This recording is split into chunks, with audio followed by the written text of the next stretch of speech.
ఆంధ్రప్రదేశ్ రాష్ట్రంలో మనం చూస్తున్నాం. ఏదైతే ఓవైపు క్యాబినెట్ సమావేశాన్ని నిర్వహించి రాష్ట్రంలో ఎలాంటి కార్యక్రమాలు చేయాలని చెప్పి ఓవైపు టీడీపీ పార్టీ తమ వంతుగా తమ ప్రయత్నం చేస్తుంటే, ప్రతిపక్షం కాకపోయినా ఇవాళ విపక్షంగా ఉన్న వైఎస్ఆర్సీపీ మాత్రం ఇప్పటి వరకు జరుగుతున్న కార్యక్రమాలు కానివ్వండి, లేకపోతే అందిస్తామన్న సంక్షేమ పథకాలు కానివ్వండి, ఎలక్షన్ల సమయంలో ప్రచారంలో ఇచ్చిన హామీలు ఏమయ్యాయి అంటూ ఒక ప్రెస్ మీట్లో ఇవాళ మాట్లాడిన పరిస్థితి మనకు కనిపిస్తుంది. నిన్నటికి నిన్న ఖచ్చితంగా జగన్ 2.0ని మీరు చూడబోతున్నారు. మొత్తం గతంలో ప్రజల కోసం పనిచేస్తాను, ఈసారి కార్యకర్తల కోసం కూడా పనిచేస్తాను అంటూ వచ్చే కాలానికి సంబంధించి కొన్ని వ్యాఖ్యలు చేసే ప్రయత్నం చేశారు. ఓవరాల్గా చూస్తే ఇవాళ ప్రెస్ మీట్లో మాట్లాడిన మాటల్లో ఎక్కువ శాతం సంక్షేమ పథకాలకు సంబంధించి గతంలో వైఎస్ఆర్సీపీ ఉన్నప్పుడున్న ఏ సంక్షేమ పథకం ఇవాళ కంటిన్యూ అవ్వట్లేదు, కేవలం ఒక పెన్షన్ తప్ప అనే విధంగా మాట్లాడిన నేపథ్యం మనం చూసిన పరిస్థితుల్లో ఒకసారి అదే విషయంపై ఇవాళ మనం చర్చ చేపట్టాము. మనతో పాటు ఏమాని సత్యనారాయణ గారు, సూర్యనారాయణ గారు టీడీపీ నాయకులు మనతో పాటు జాయిన్ అయితే, షేక్ బాజీ గారు కాంగ్రెస్ పార్టీ సీనియర్ నాయకులు మనతో పాటు లైవ్లో ఉన్నారు. షేక్ బాజీ గారు, good evening. Good evening sir. శుభ సాయంత్రం సార్. ఎస్, అయితే షేక్ బాజీ గారు, మొదటిది ఏదైతే సంక్షేమ ఫలాలు అన్నది ప్రజలకు అందాలి అన్నది వైఎస్ఆర్సీపీ సూత్రము. అందుకే మేము గతంలో 99% మేము సంక్షేమ పథకాలు అందించే ప్రయత్నం చేసాం. ఇవాళ అంతకన్నా ఎక్కువ ఇస్తామని టీడీపీ పార్టీ అధికారంలోకి వచ్చింది, కానీ ఇవాళ వాళ్ళకి ఏమి ఇవ్వట్లేదు అంటూ తను కొన్ని లిస్టు చదువుతూ ఇవి పాయే అది పాయే అని చెప్పేసి తను చెప్తూ వచ్చారు. సో ఫైనల్గా మీరు ఎలా చూస్తారు? ఇప్పుడు నిజంగానే ప్రజలు ఇవాళ ఉన్న పరిస్థితుల్లో సంక్షేమ పథకాలకు సంబంధించి ఎదురు చూస్తున్నారా? ఎదురు చూడని పక్షంలో ఒకళ్ళు నిజంగా ఎదురు చూస్తుంటే మరి ఎందుకు రాష్ట్ర ప్రభుత్వం ఇవ్వలేకపోతుంది అనేది ఒక ప్రశ్న. షేక్ బాజీ గారు. సార్, ముందుగా మీకు కాంగ్రెస్ పార్టీ సోదరులకు, బీఆర్కే న్యూస్ వ్యూవర్స్ కి శుభ సాయంత్రం సార్. ముఖ్యమంత్రిగా పనిచేసి 5 ఏళ్ళు ముఖ్యమంత్రిగా పనిచేసి రాష్ట్రాన్ని అన్ని విధాలా కూడా సర్వనాశనం చేసిన జగన్మోహన్ రెడ్డి గారు ఇవాళ మాట్లాడిన మాటలు చూస్తుంటే అసలు ఆయన అంటే మా పార్టీ అని కాదు, అన్ని పార్టీలు కూడా చాలా మంది ఉంటారు. ఆయన మనస్థితి సరిగ్గా లేదమ్మా, ఆయనకు ఒకసారి ఎక్కడైనా చూపిస్తే బాగుంటుందేమో అని. ఆయన చూస్తుంటే ఒకప్పుడు చిన్నపిల్లలాగా మాట్లాడుతుంటాడు, 5వ తరగతి పిల్లలాగా. ఒకప్పుడు ఒక రకంగా ఇమ్మెచ్యూర్డ్ గా మాట్లాడతాడు. 01లో నేను 10లో ఏదో చేశాను, 20లో ఇంకా అంతకంటే అద్భుతంగా చేస్తానంటున్నాడు. అంటే 10లో కేవలం ఆయన విశాఖపట్నంలో కలెక్టర్ ఆఫీసులు, ఇలాంటి ప్రభుత్వ ఆస్తుల్ని తనఖా పెట్టడం, తాకట్టు పెట్టడం, కొన్ని సొంతమైన ఏరియాలో ప్యాలెస్ నిర్మించుకోవడం చేశాడు. బహుశా 20లో అవకాశం వస్తే దురదృష్టవశాత్తు రాష్ట్రాన్ని అమ్మేస్తాడేమో నేను అనుకుంటున్నా. అందుకని ఇంకా ఆయన చేస్తాడు అనేది నాకు అనిపించట్లేదు ఆయన చూస్తుంటే మాటలు. అలాగే వాస్తవంగా గమనిస్తాడండి, ఇవాళ రాష్ట్రం ఏదో అప్పులు చేసేస్తుంది, మరి అప్పులు ఎలా కడతారు అనేది అంటున్నాడు.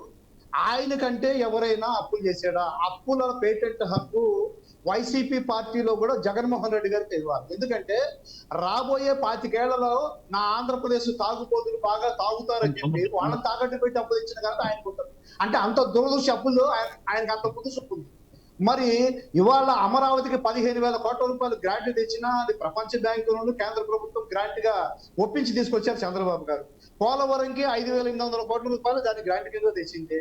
అలాగే విశాఖపట్నంకి ప్యాకేజ్ కింద విశాఖపట్నం స్టీల్ ప్లాంట్ కి 11,400 కోట్ల రూపాయలు విశాఖపట్నం స్టీల్ ప్లాంట్ ఎట్టాగన్నా రక్షించాలని కాపాడాలని మరి ఉమ్మడి మేనిఫెస్టోలో ఇచ్చిన హామీ మేరకు పవన్ కళ్యాణ్ గారు, చంద్రబాబు గారు. సూర్యనారాయణ గారు, యాక్చువల్లీ అంటే సబ్జెక్ట్ డివియేషన్ అవ్వకుండా నేను ఒకసారి పాయింట్లోకి మళ్ళీ వెళ్తాను. ఏంటంటే సంక్షేమ పథకాలు గతంలో వైఎస్ఆర్సీపీ ఇచ్చిన దానికన్నా ఇంకా బేసిక్గా ఇస్తాము, ఇంకా బాగా మెరుగ్గా ఇస్తాము అంటూ ఏవైతే మీరు చేసిన ప్రచారం ఉందో దానికి ఆకర్షితులయ్యే ఇవాళ టీడీపీకి అధికారం కట్టబెట్టారు. కానీ అధికారంలోకి వచ్చింది ఇప్పటిదాకా కంప్లీట్ చేసింది ఒకటి, అది కూడా ఏదంటే పెన్షన్ మాత్రం పెంచారు, ఇంకేమీ చేయలేదు ఇప్పటిదాకా. మిగిలినవన్నీ కూడా అమ్మఒడి అంటే దానికి మీరు తల్లికి వందనం అన్నారు, దానికి ఇప్పటిదాకా ఎలాంటి కేటాయింపులు కనిపించట్లేదు బడ్జెట్లో. ఇట్లాంటి కొన్ని చూసుకుంటూ గతంలో మేము ఏవైతే ఇచ్చామో మత్స్యకార భరోసా కానివ్వండి, లేకపోతే చేనేతకు సంబంధించిన ఇది కానివ్వండి, రైతులకు ఇచ్చే ధీమా ఏదైతుందో అవన్నీ ఏమీ లేకుండా చేశారు. ఇవాళ సంక్షేమ పథకాలని మొత్తాన్ని క్లోజ్ చేశారు. గతంలో బటన్ నొక్కడం మేము ముసలోడైనా చేస్తాడు, నేను వచ్చిన తర్వాత అభివృద్ధి చేస్తా అన్నారు. కానీ నేను బటన్ అయినా నొక్కి ప్రజలకు ఏమైనా ఇచ్చాను, మీరు అది కూడా ఇవ్వలేకపోయారు కదా అన్నది ఇవాళ జగన్మోహన్ రెడ్డి చేసే ఒక ప్రశ్న. అదే సార్, ఇప్పుడు విషయం ఏంటంటే జగన్మోహన్ రెడ్డి గారు 2019లో మే 31కు ప్రమాణ స్వీకారం చేశారు. ఆయన మొదటి సంక్షేమ పథకాన్ని అక్టోబర్ నెల దాకా చేయలేకపోయాడు. అది ఫస్ట్ ఆయన గుర్తుపెట్టుకోవాలి. రెండోది, ఇక్కడ చంద్రబాబు నాయుడు గారు మొన్న కూటమి ప్రభుత్వం మేనిఫెస్టోలో జగన్మోహన్ రెడ్డి గారి సంక్షేమ పథకాలు మేము చక్కగా దాన్ని అమలు చేస్తామని ఎక్కడ చెప్పలా. మేము సూపర్ 6 అని ఒకటి హామీ ఇచ్చాము. ఆ ఇచ్చిన హామీ మేరకు చంద్రబాబు నాయుడు గారు జూన్ 12వ తేదీ ప్రమాణ స్వీకారం కన్నా ముందే పెన్షన్ ఇంప్లిమెంట్ చేశారు. 3,000 పెన్షన్ డైరెక్ట్ గా 4,000 చేశారు. అప్పటికి 3 నెలలు బకాయి ఉన్నదాన్ని కూడా 3,000 అదనంగా యాడ్ చేసి మొదటి నెల శాంక్షన్ లోనే 7,000 ఇవ్వడం జరిగింది. ఆ తర్వాత దీపం పథకాన్ని దీపావళికి ప్రవేశపెట్టి సిలిండర్ ఉచితంగా మొదటి క్వార్టర్లో అందరికి ఇవ్వడం జరిగింది. ఇంకా ఆడబిడ్డలకు ఇస్తున్నటువంటి 1,500 కానివ్వండి, అలాగే విద్యార్థులకు ఇస్తున్నటువంటి 15,000 రూపాయలు, ఎంతమంది విద్యార్థులు ఉంటే అంతమంది విద్యార్థులకు అమ్మఒడి తల్లికి వందనం కింద ఇస్తానన్నది కానివ్వండి, రైతుకి ఇస్తున్నటువంటి 20,000 కానివ్వండి, అలాగే ఆర్టీసీ బస్సుల్లో మహిళలకు ఉచిత ప్రయాణం కానివ్వండి. ఇప్పుడు ఆర్టీసీ బస్సులో మహిళలకు ఉచిత ప్రయాణం దగ్గరకు వచ్చేప్పటికి కర్ణాటక గవర్నమెంట్, తెలంగాణ గవర్నమెంట్ రెండు అమలు చేస్తున్నాయి. అక్కడ విధి విధానాల్లో వాళ్ళు కొన్ని ప్రాక్టికల్స్ గా రకరకాల ఇబ్బందులు పడుతున్నారు. ఆ ఇబ్బందుల నుంచి కొన్ని గుణపాఠాలు చేయడానికి మా మంత్రుల కమిటీ 2 రాష్ట్రాలకు వెళ్లి అధ్యయనం చేయడం జరిగింది. దానిలో అధ్యయనంలో లోటుపాటు చంద్రబాబు నాయుడు గారు ఏ పథకం ప్రవేశపెట్టినా దాన్ని అమలు చేసినా ఆయనదంటూ ఒక విశిష్ట ముద్ర ఉంది. ఎందుకంటే ఆయన ఏదో తాత్కాలిక ప్రయోజనాలు ఈ ఒక్క రోజులో చూడు, దీర్ఘకాలిక ప్రయోజనాలు సస్టైన్ కావాలి, ఎవరు వచ్చినా కూడా సస్టైన్ కావాలన్నట్టుగా ఒక ప్రణాళికగా చేస్తారు. అందుమూలన ఆ 2 రాష్ట్రాల్లో లోటుపాటుని అంచనా వేసి మనం ఏ ఇబ్బంది పడకుండా ఎలా గడపాలనే దానికోసం ఒక ప్రణాళిక చేస్తున్నారు. అలాగే రేపు మార్చి ఎండింగ్ నాటికి ఈ బడ్జెట్ తోనే విద్యార్థుల స్కాలర్షిప్ కానీ రైతు భరోసా కానీ ఇస్తానని చెప్పారు. అలాగే ఇంకా మహిళలకు ఇచ్చేటువంటి 15,000 పథకాన్ని రేపు ఫైనాన్షియల్ స్టార్ట్ కాగానే ఏప్రిల్ నుంచి ఖచ్చితంగా ఒకసారి షేక్ బాజీ గారి దగ్గరికి వెళ్దాము. షేక్ బాజీ గారి దగ్గరికి వెళ్దాం ఒకసారి. బాజీ గారు, మీరు విన్నారు కదా అంతకు ముందు ప్రచారంలో చంద్రబాబు నాయుడు మాట్లాడింది కానివ్వండి, ఇప్పుడు సూర్యనారాయణ గారు చెప్పిన దాని ప్రకారం ఏంటంటే సూపర్ 6 అని మేము ఖచ్చితంగా ఇచ్చేస్తాము, కానీ సూపర్ 6 లేదు, సూపర్ 7 లేదు అని ఓవైపు జగన్మోహన్ రెడ్డి వ్యాఖ్యలు చేస్తుంటే మీరు ఎలా చూస్తారు బాజీ గారు? చెప్పండి. నా వాయిస్ వినిపిస్తోందా? వినిపిస్తుందండి. చంద్రబాబు నాయుడు గారు ఎన్నికల సమయంలో చేసిన ప్రచారము సూపర్ 6 ఇస్తానని చెప్పి, తర్వాత ఒకటి యాడ్ చేసిన, పవన్ కళ్యాణ్ యాడ్ చేసినారు, సూపర్ 7 కూడా మేము ఇచ్చే ప్రయత్నం చేస్తామన్నారు. కానీ ఇవాళ అది ఏమీ అందట్లేదు, 1,000 కోట్ల అప్పులైతే వస్తున్నాయి కానీ అవి ప్రజలకు చేరట్లేదు అన్నది జగన్మోహన్ రెడ్డి చేసిన ఒక వ్యాఖ్య. సో ఈయన ఇచ్చిన హామీలు అమలయ్యే అవకాశం ఉందా లేదా అన్నది ఒక ప్రశ్న వినిపిస్తుంటే, ఒకవేళ నిజంగానే జగన్మోహన్ రెడ్డి అధికారంలోకి వచ్చి ఉంటే చాలా వచ్చే ఒక పెద్ద లిస్టు చదివారు, ఎలా చూడాలంటారు మాట రెండింటిని? ముందుగా బీఆర్కే వీక్షకులకి అట్లాగే మన ప్యానెల్లో ఉన్న మిత్రుడికి శుభ సాయంకాలం, నమస్కారం. యాక్చువల్గా సూపర్ 6 అమలులో మరి జాప్యం జరిగిన మాట వాస్తవం. ఏదైతే సూపర్ 6 ప్రకటించారో దానిలో కేవలం ఒకే ఒక్క హామీ, అది ఉచిత గ్యాస్ 3 సిలిండర్లు ఇస్తామన్న ఒక హామీ తప్ప మిగతా ఏవి కూడా సూపర్ 6 లో అమలుకి ప్రయత్నం జరగలేదు. పెన్షన్ సూపర్ 6 లో భాగం కాదండి. పెన్షన్ సూపర్ 6 లో భాగం కాదు. సూపర్ 6 లో యువతకి 20 లక్షల మందికి ఉపాధి అవకాశాలు, లేదా నెలకి 3,000 రూపాయల భృతి, ఇది ఒకటి హామీ అండి. రెండోది రైతులకు 20,000 రూపాయలు ఏటా ఇస్తామన్నది, మహిళలకి నెలకు 1,500 చొప్పున సంవత్సరానికి 18,000 రూపాయలు ఇస్తామన్న హామీ. అట్లాగే స్కూల్కి వెళ్లే ప్రతి విద్యార్థికి 15,000 రూపాయలు ఏడాదికి, ఉచితంగా 3 గ్యాస్ సిలిండర్లు, మహిళలకు ఉచిత బస్సు. ఇవి 6 సూపర్ 6 లో. ఇందులో అమలు జరిగింది కేవలం ఉచిత గ్యాస్ 3 సిలిండర్లు అయితే గ్యాస్, అది కూడా కేంద్ర ప్రభుత్వం యొక్క ఆర్థిక సహకారంతో ఆ గ్యాస్ బండలు కూడా ఇవ్వటం జరుగుతూ ఉంది. టోటల్ గా ఏంటంటే సూపర్ 6 లో ఇప్పటి వరకు ఏదైతే ఈ 9 నెలల కాలంలో అమలు అయితే ఏది ఈ 6లో ఒక గ్యాస్ తప్ప మిగతా అలాగే ఉన్నాయండి. అయితే ఇవాళ కేబినెట్ లో కూడా చర్చించారు, ఏదైతే ఈ తల్లికి వందనం స్కీమ్ ని ఎప్పుడు ఇంప్లిమెంటేషన్ చేయాలా, అట్లాగే ఉచిత బస్సు కూడా ఎలా అమలు చేయాలని చెప్పేసి దాని మీద కూడా అధ్యయనం చేసి వచ్చారు పక్క రాష్ట్రాల్లో, కర్ణాటక అక్కడక్కడ. కానీ ఇప్పటి వరకు కూడా దాని మీద మేనిమేషాలే లెక్క పెడుతున్నారు. సహజంగా ప్రజలు అడుగుతారండి, ఎందుకంటే మీరు ఇచ్చిన హామీలు ప్రజలు అడగలా మిమ్మల్ని, సూపర్ 6 హామీలని ప్రజలు మిమ్మల్ని అడగలా, కానీ మీరు ఇచ్చారు హామీలు, మేము ఇస్తాము, మేము ఇవన్నీ కూడా ప్రజలకు ఇస్తామని చెప్పేసి. కానీ అవి అమలు జరపాల్సిన బాధ్యత ఉంది. మరి ఒక పక్క అయితే రాష్ట్రంలో ఆర్థికంగా ఇబ్బందులు ఉన్నాయి, అది ఎవరు కాదనలేని అంశం. మరి జగన్మోహన్ రెడ్డి గారి హయాంలో ఆర్థికంగా సంక్షోభమే వచ్చింది, కానీ ఆయన పరిపాలనలో ఆర్థిక అభివృద్ధి అయితే జరగలేదు అన్నమాట 100% వాస్తవం. అయినప్పటికీ కూడా జగన్మోహన్ రెడ్డి గారు 9 లక్షల కోట్ల రూపాయలు అప్పు చేశారని తెలిసినప్పటికీ కూడా మీరు ఏ ధైర్యంతో ఈ 6 హామీల్ని సూపర్ 6 లో మేనిఫెస్టోలో పెట్టారన్నది ప్రజలకు సమాధానం చెప్పాల్సిన అవసరం ఖచ్చితంగా ఉంది. అవును. అట్లాగని జగన్మోహన్ రెడ్డి గారు ఈవేళ మరి ఈ కూటమి ప్రభుత్వాన్ని మీరు సూపర్ 6 ఎందుకు అమలు జరపలేదు అనే అడిగే అర్హత కూడా జగన్మోహన్ రెడ్డి గారికి లేదు. కారణం ఏంటంటే జగన్మోహన్ రెడ్డి గారు తన 5 సంవత్సరాల పరిపాలనలో కేవలం బటన్ నొక్కి ఈ ఏదైతే ఈ పథకాల మీదే డబ్బు వెచ్చించారు, ప్రభుత్వ ఆస్తులు ఈవెన్ మండల కార్యాలయాల యొక్క ప్రాపర్టీస్ కూడా తనఖా పెట్టి డబ్బు తెచ్చి మరి వీటిని అమలు చేశారన్నది మనం చూసాం, మీడియాలో కూడా వచ్చిన వార్తలు. కాబట్టి ఏంటంటే జగన్మోహన్ రెడ్డి గారు ఇవాళ ఏం మాట్లాడుతున్నారు, వీళ్ళు అమలు చేయాలని అడిగే హక్కు ఆయనకి లేదు. ఆయన తీసుకొచ్చే పాయింట్ ఏంటంటే రాజధాని లేని రాష్ట్రంగా మార్చారు. ఇవాళ అభివృద్ధి ఎక్కడి నుంచి వస్తుందండి? ఇవాళ దావోస్ వెళ్ళినా గానీ ఇంకోటి వెళ్ళినా గానీ ఇన్వెస్టర్స్ ఆంధ్రప్రదేశ్ పట్ల ఎట్లా ఇంట్రెస్ట్ చూపిస్తారు? ఎక్కడి నుంచైనా కానీ ఒక విదేశీ ఇన్వెస్టర్ గానీ దేశీయ ఇన్వెస్టర్ గానీ విజయవాడ రావాలంటే ఎయిర్పోర్ట్ ఉందా అండి? చెప్పండి. ఇంటర్నేషనల్ ఎయిర్పోర్ట్ ఉందా? హైదరాబాద్ దిగి బై రోడ్ రావాలి, లేకపోతే చెన్నై దిగి బై రోడ్ రావాలి, బెంగళూరు నుంచి రావాలి. కనెక్టివిటీ, ఎయిర్ కనెక్టివిటీ ఇంటర్నేషనల్ గా లేనప్పుడు, దేశంలో ఉన్న అనేక మరి ఎయిర్పోర్ట్లకు నగరాలకి కనెక్టివిటీ లేనప్పుడు ఎలా వస్తారండి? ఏ ధైర్యంతో ఏ ఇన్వెస్టర్ అయినా వస్తాడు చెప్పండి.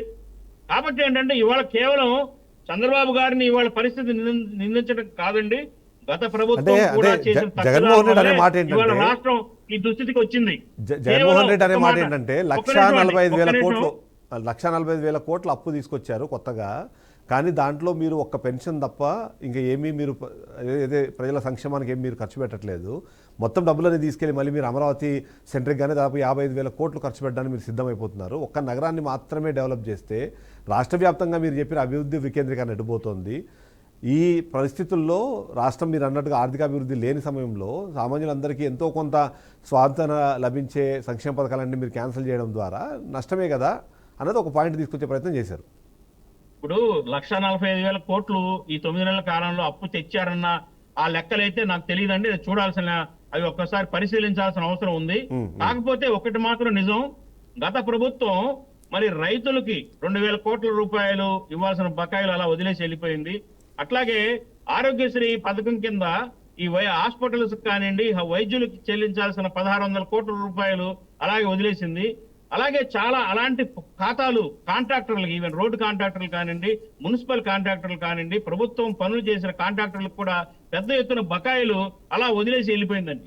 బహుశా నేను అనుకోవడం ఏంటంటే గత ప్రభుత్వంలో చేసిన బకాయిల్ని కూడా ఈ ప్రభుత్వం తీర్చాల్సిన బాధ్యత ఉంది కాబట్టి వాటి కోసం వెచ్చించి ఉండొచ్చు కొంత డబ్బు. అట్లాగే నెలవారీ జీతాలు, భత్యాలు ఇవన్నీ ఉంటాయి కదండి. ఇప్పుడు ఏం చేశారు ఈ 1,45,000 కోట్లు అనే దానికి ఖచ్చితంగా ప్రభుత్వం జవాబుదారీ ఈ సమాధానం చెప్పాల్సిందే. కాకపోతే నేనేమంటానంటే ఏదైతే ఈ సూపర్ 6 అమలు ఒకటే కాదండి, సూపర్ 6 మాత్రమే కాదు, సూపర్ 6 ప్రజలు యాక్చువల్ గా గెలిపించింది నా ఉద్దేశం ప్రకారం, నా పర్సనల్ ఉద్దేశం ఏంటంటే ఈ కూటమి ప్రభుత్వాన్ని ప్రజలు గెలిపించింది సూపర్ 6 పథకాలను చూసి కాదండి, జగన్మోహన్ రెడ్డి గారి యొక్క పరిపాలన పట్ల విసుగు చెంది, భయపడి, ఆందోళన చెంది మరి కూటమి ప్రభుత్వాన్ని గత్యంతరం లేక గెలిపించారు తప్ప ఏదైతే ఈ పథకాలను చూసో ఈ పథకాల వల్ల వాళ్ళ ప్రయోజనాలు పొందాలనే ఉద్దేశంతో ఓట్లు పడలేదండి. రైట్. అయితే ఇక్కడ కాబట్టి నా ఉద్దేశం ఏంటంటే ప్రభుత్వానికి కొంత టైం ఇంకా, ఇది టూ ఎర్లీ మనం నిలదీయడానికి. ఎందుకంటే జగన్మోహన్ రెడ్డి గారు కూడా ఆ తల్లికి ఒడి అమ్మకి ఒడి పథకం సంవత్సరం తర్వాత కానీ ఆయన January 28కి ఆ ప్రభుత్వం వచ్చిన తర్వాత 9 నెలలు 11 నెలలకు కానీ ఆయన ఇంప్లిమెంటేషన్ చేయలేకపోయారు. కాబట్టి దిస్ ఈజ్ టూ ఎర్లీ అనేది నా ఉద్దేశం. ఇంకా 1, 2 నెలలు 3 నెలలు చూసిన తర్వాత కానీ వీళ్ళు అమలు చేయకపోతే ఖచ్చితంగా నిలదీయాల్సిందే ఈ ప్రభుత్వాన్ని. హామీలు ఇచ్చినప్పుడు హామీలను నిలబెట్టుకోవాల్సిన బాధ్యత మరి ప్రభుత్వానికి ఖచ్చితంగా ఉంది అనేది కాంగ్రెస్ పార్టీ నుంచి నేను అభిప్రాయపడుతున్నాను. సూర్యనారాయణ గారు, ఇక్కడ కీలకంగా వినిపిస్తున్న ప్రశ్నల్లో మరొక ఇంపార్టెంట్ విషయం ఏంటంటే మీరైతే అభివృద్ధి అన్నారు, కానీ అభివృద్ధికి సంబంధించిన బాటలు ఏం పడట్లేదు. అభివృద్ధి అనేటప్పటికి కేవలం అమరావతిని మాత్రమే మీరు సెంట్రిక్గా తీసుకుంటున్నారు, తద్వారా నష్టం జరుగుతుంది తప్ప లాభం లేదు అన్నది ఒక పాయింట్ తీసుకొచ్చే ప్రయత్నం చేస్తున్నారు. ఇక మీరు అన్నట్టుగా ఉపాధి ఉద్యోగాలు అనే పేరుతో ఏదైతే మీరు బయట నుంచి ఇన్వెస్ట్మెంట్ రాబోతున్నాయన్నారో అవన్నీ కూడా ఏం జరగట్లేదు కదా, ఉన్న ఉద్యోగాలే తీసేస్తున్నారు, మీరు కొత్త ఉద్యోగాలు సృష్టించిన సంగతి పక్కన పెడితే అనే మాట కూడా ఒక మాట చెప్పే ప్రయత్నం చేస్తున్నారు. సో దాన్ని ఎలా చూడాలంటారు? చిదంబరం రెడ్డి గారు, ఇక్కడ ఒక ముఖ్యమైన విషయం ఏంటంటే అండి, అభివృద్ధి అనేది అభివృద్ధి గురించి తెలిసిన వాళ్ళకి, అభివృద్ధి చేసే వాళ్ళ కళకు మాత్రం కనబడుతుంది. వైఎస్ జగన్మోహన్ రెడ్డి గారి ప్రభుత్వం 5 ఏళ్లతో ఇప్పుడు మా సోదరులు బాజీ గారు చెప్పినట్టుగా ఎంతసేపటికి బటన్ నొక్కామా, పంచి పెట్టామా, సాయంత్రానికి పబ్జి ఆడుకున్నామా, ఆయన ఒక్క రోజన్నా పరదాలు కట్టుకోకుండా, సెక్యూరిటీ లేకుండా ఆయన ఇంటి దగ్గర నుంచి అసెంబ్లీకి సెక్రటరీకి వెళ్ళాడా? ఇవాళ ఒక్కసారి వచ్చి కళ్ళు పెట్టి చూస్తే అసెంబ్లీకి సెక్రటరీ వెళ్ళే సీడీ యాక్సెస్ రోడ్డు ఎంత కలగలగా తేజవంతంగా వచ్చింది. ఒక దశలో అక్కడ విఐటి విట్ కానివ్వండి, ఆ ఎస్ఆర్ఎం కానీ, ఆ కాలేజీల వాళ్ళు కూడా, పక్క రాష్ట్రాల కాలేజీల వాళ్ళు కూడా, నేషనల్ కాలేజీలు కూడా ఈ అభివృద్ధి లేక జగన్మోహన్ రెడ్డి గారి ప్రభుత్వంలో ఆంధ్ర నుంచి వెళ్ళిపోతామని ప్రయత్నించారు. ఇప్పుడు ఇవాళ ఈ సంవత్సరం వచ్చేటప్పటికి బిఐటిలో కానీ, ఎస్ఆర్ఎం లో కానీ మంచి అడ్మిషన్స్ జరిగినాయి. మరి మోడీ గారు లాస్ట్ జనవరి 8వ తారీఖు వైజాగ్ వచ్చినప్పుడు ఆయన సుమారుగా 3,45,000 కోట్ల రూపాయల ప్రాజెక్టులు ప్రకటించారు. ఒకటి గుజరాత్, తర్వాత ఆంధ్రప్రదేశ్ లోని సౌత్ ఇండియాలో బయోకెమికల్ ఫ్యాక్టరీని దీన్ని ప్రకటించడం జరిగింది. 1,45,000 కోట్ల ప్రాజెక్టు. అలాగే ఇవాళ విశాఖపట్నం ప్రాజెక్ట్ ఇచ్చి స్టీల్ ప్లాంట్ క్లోజ్ చేసేసి, చంపేసి స్టీల్ ప్లాంట్ భూములు అమ్మేయాలని, కబ్జా చేయాలని చెప్పి జగన్మోహన్ రెడ్డి ప్లాన్ చేశారు. మరి ఇవాళ 11,400 కోట్ల రూపాయల ప్యాకేజ్ ఇవ్వడం ద్వారా స్టీల్ ప్లాంట్ నిలబడ్డం అంటే ఇంకా కొత్త ఉద్యోగాల సృష్టికరణ జరుగుతున్నట్టు. అలాగే ఇందాక సోదరులు బాజీ గారు చెప్పినట్టు ఇప్పుడు దావోస్ వెళ్ళినా ఎక్కడున్న పారిశ్రామికవేత్తలు ఇంకా కొంచెం సందిగ్ధ వాతావరణంలో ఉన్నారు. అయినప్పటికీ కూడా చంద్రబాబు గారి విజన్ ని, ఆయన పరిపాలన దక్షతని చూసి పారిశ్రామికవేత్తలు ముందుకు వస్తున్నారు. ఇప్పుడు ఒక చిన్న ఉదాహరణ చెప్తాను సార్. జగన్మోహన్ రెడ్డి గారికి ఇందాక సోదరులు చెప్పినట్టుగా మాట్లాడే అర్హత లేదు. దానికి ఒకటే కారణం, విశాఖపట్నంలో ఎవరి కోసం కట్టాడండి? ఆ ఋషికొండ ప్యాలెస్ తీసేసి ఋషికొండ బోడిగుండు చేసి ప్యాలెస్ కట్టాడు 800 కోట్లు. అదే 800 కోట్ల ఖర్చుతో రోడ్లన్నీ సంక్రాంతి నాటికి బాగు చేస్తానని చెప్పి చంద్రబాబు నాయుడు గారు ఆ రోడ్లు బాగు చేసి చూపించాడు. ఇవాళ అదే 800 కోట్లతో చంద్రబాబు నాయుడు గారు రోడ్లు బాగు చేసి సంక్రాంతికి ప్రజలకు కానుక తెచ్చారు. ఇలాగ ఇదంతా అభివృద్ధి కాదండి? ఇవాళ అతి త్వరలో 1-2 నెలల్లోనే కర్నూలులో హైకోర్టు బెంచ్ ఏర్పాటు చేస్తున్నారు. ఆ బెంచ్ కి ఆల్రెడీ సుప్రీంకోర్టు డైరెక్షన్ ఇవ్వడం జరిగింది, కేంద్ర ప్రభుత్వం డైరెక్షన్ ఇవ్వడం జరిగింది. నిన్న 6వ తారీఖు నాడు హైకోర్టు న్యాయమూర్తులు పెట్టి ఆ కోర్టు భవనాలు పరిశీలించడం జరిగింది. అదే విధంగా ఇవాళ యువతకి రేపు ఈ ఎమ్మెల్సీ ఎన్నికలు కోడ్ అయిపోతే 3వ తారీఖు రిజల్ట్స్ వస్తే డిఎస్సి నోటిఫికేషన్ ఇవ్వబోతున్నారు 16,700 పోస్టులకి. జగన్మోహన్ రెడ్డి గారు ప్రతి జనవరి 1 క్యాలెండర్ అన్నాడు. 5 సంవత్సరాల్లో ఒక క్యాలెండర్ ఇచ్చాడండి. అలాగే ఆయన గెలిచిన తర్వాత అమ్మఒడిని కూడా మేలో గెలిస్తే మరుసటి సంవత్సరం ఏప్రిల్లో ఫస్ట్ అమ్మఒడి ఇచ్చాడు. టోటల్ మీద 5 సంవత్సరాల్లో 3 అమ్మఒడి ఇచ్చాడు ఆయన. ఇంకొక విషయం ఏంటంటే అందులో కూడా ఒక బకాయి పెట్టేస్తే ఇప్పుడు ఆ విద్యార్థులకు స్కాలర్షిప్ల బకాయి జగనన్న కానుక తీర్చడానికి 900 కోట్లు మా ప్రభుత్వం రిలీజ్ చేసింది. అదే ఆ 900 కోట్ల బకాయి తీర్చకపోతే కనుక మేము ఇప్పుడు తల్లికి వందనం స్టార్ట్ చేసేవాళ్ళం. అప్పుల గురించి మాట్లాడాలి. కాంట్రాక్టర్లందరికీ అప్పులు తెలిపాడు. ఎంతమంది రైట్ సూర్యనారాయణ గారు ఒకసారి పాదయాత్ర వెంకటేశ్వర రెడ్డి గారు కూడా మనతో పాటు లైవ్ లో జాయిన్ అయ్యారు. ఒకసారి తన అభిప్రాయం తీసుకునే ప్రయత్నం చేద్దాం. వెంకటేశ్వర రెడ్డి గారు నమస్తే అండి. నమస్తే. ఇవాళ అంటే టీడీపీ కానివ్వండి, లేకపోతే ఇతర పక్షాలు మాట్లాడుతుందంటే గత 5 ఏళ్లలో మీకు అవకాశం ఇస్తే సంక్షేమం పేరుతో మీరు కేవలం అప్పులు మాత్రమే చేశారు. ఇప్పుడు సూపర్ 6 పథకాలకు ఆకర్షితులు అవ్వడం కన్నా అభివృద్ధి చేస్తారనే ఆలోచనతోనో ఆకాంక్షతోనో టీడీపీ పార్టీని అధికారంలో తీసుకొచ్చారు. కూటమి ఇప్పుడు అధికారంలో ఉండడానికి కారణం అదే కాబట్టి చేస్తాము. మీరు నిజంగానే గతంలో ఆర్థిక విధ్వంసం చేయకపోయి ఉంటే ఇవాళ మేము చెప్పిన అన్ని చేయడానికి మాకు ఈజీగా ఉండేది అనేది ఒక వాదన వినిపించే ప్రయత్నం చేస్తున్నారు. ఏంటి, ఎలా అంటారు? ముందుగా బీఆర్కే న్యూస్ వీక్షకులకి, ప్యానెల్లో ఉన్న పెద్దలకి, రాష్ట్ర ప్రజలకి మీకు శుభ సాయంత్రం. Thank you. మేము వేస్తున్న ప్రశ్నలు మేము వేసినవి కాదు. సాక్షాత్తు చంద్రబాబు నాయుడు గారే డైరెక్ట్ గా ఆయన చెప్పిన మాటలనే మేము మళ్ళీ గుర్తు చేస్తున్నాం. ఆయన ఇప్పుడు నిజము నిదానంగా బయటపడుతుంది అనడానికి ఆయన చెప్పిన మాటలోనే చూద్దాం.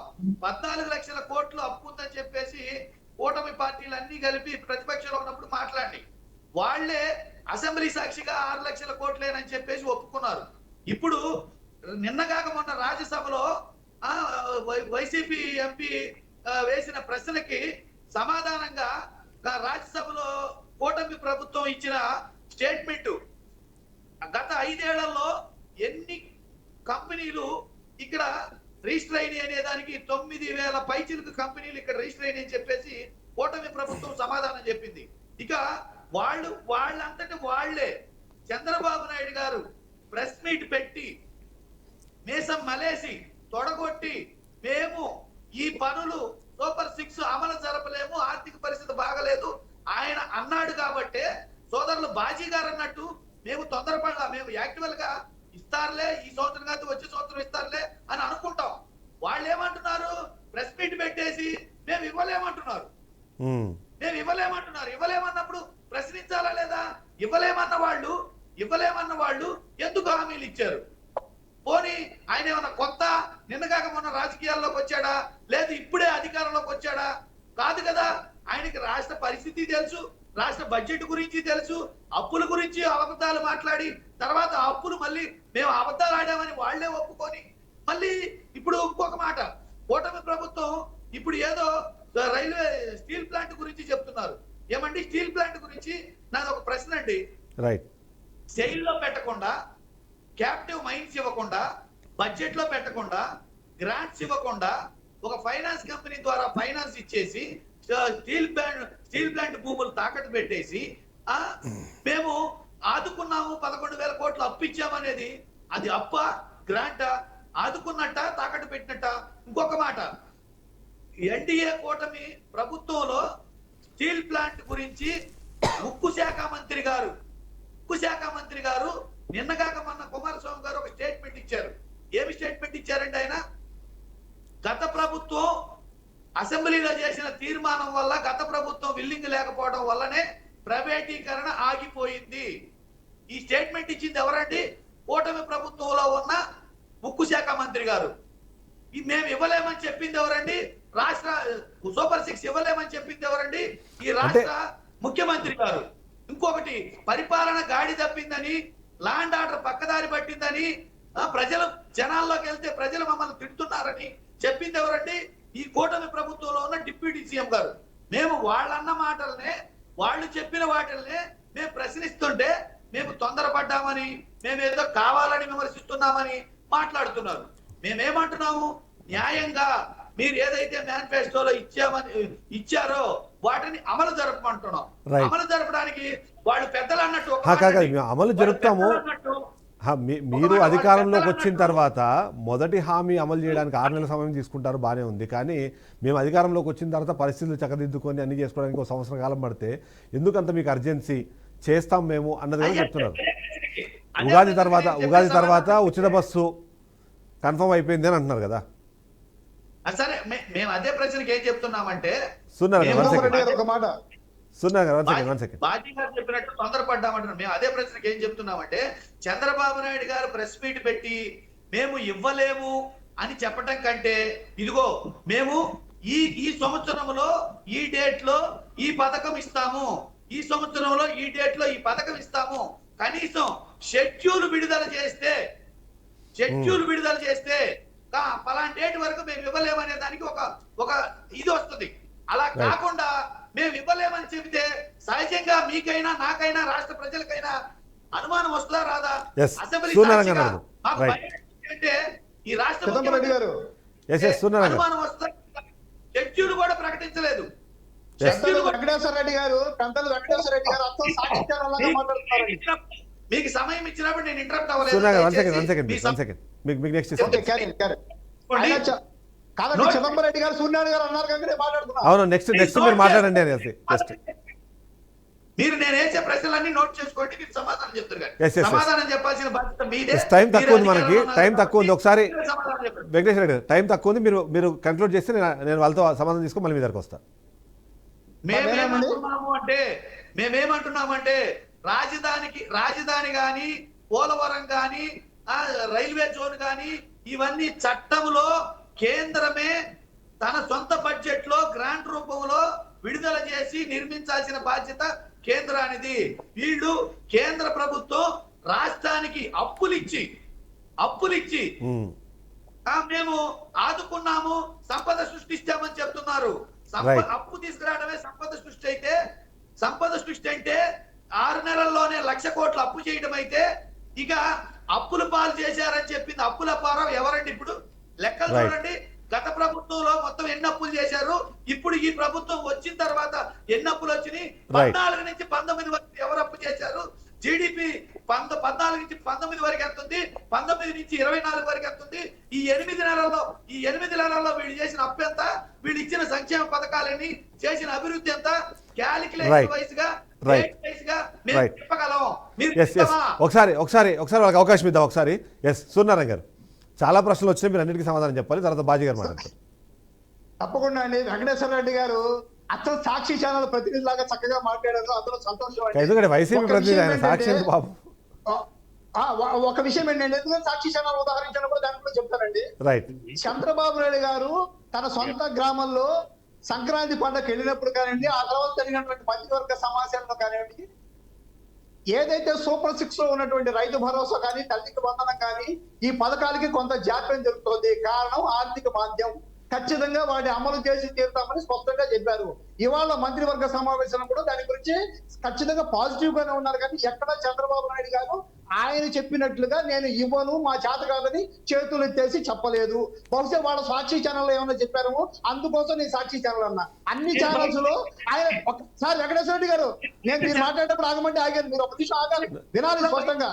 అలాగే కుమారస్వామి గారు మొన్న విశాఖపట్నం వచ్చినప్పుడు కుమారస్వామి గారు ఏం చెప్పారు, యువ నాయకుడు లోకేష్ గారు ఈ 7 నెలల్లో ఎప్పుడు ఢిల్లీ వచ్చినా మా విశాఖ స్టీల్ ప్లాంట్ ను కాపాడాలి, విశాఖ ఉక్కు ఆంధ్రుల హక్కు అని చెప్పేసి నినాదంతో అది చాలా సెంటిమెంట్ గా బలపడినటువంటి ఇది కాపాడాలి. అలాగే చంద్రబాబు గారు పవన్ కళ్యాణ్ గారు అడిగారు, దాని మూలాన దీన్ని గ్రాంట్ గా ఇస్తున్నామన్నారు.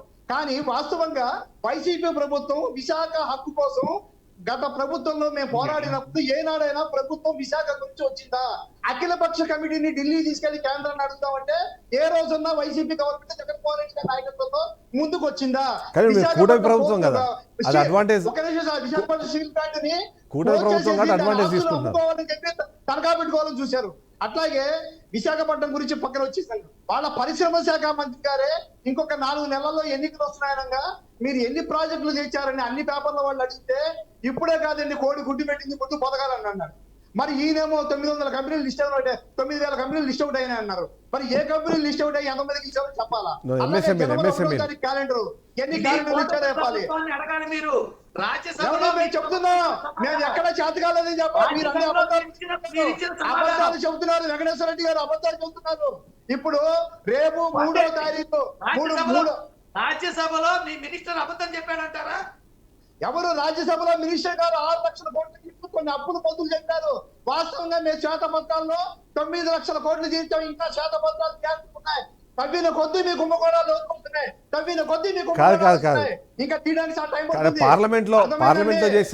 పార్లమెంట్లో ఇచ్చిన సమాధానాన్ని మనం కేవలము అంటే ఏదో ఒక పార్టీకి ఆపాదించలేం కదా, అది ప్రభుత్వం నుంచి.